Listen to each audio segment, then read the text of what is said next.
אני מציע שנמסור את הנהגת עירנו לנשים. הן לא מראות שום נטייה לחדשנות. הן בגניבה קונות דברים כמו בעבר. הן את בעליהן מלאות כמו בעבר. הן את עוגותיהן עופות כמו בעבר. הן כמו אישה ביכולת לגייס כספים.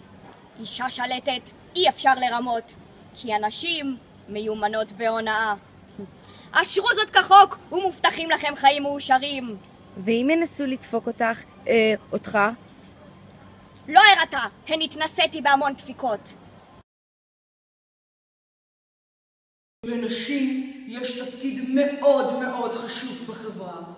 נשים כמנהלות.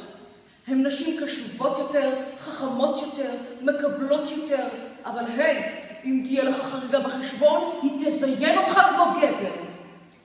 יש המון נשות עסקים מצליחות כל כך. הן מוכיחות שהן יכולות לנהל גם בית ומשפחה וגם להיות פמיניסטיות.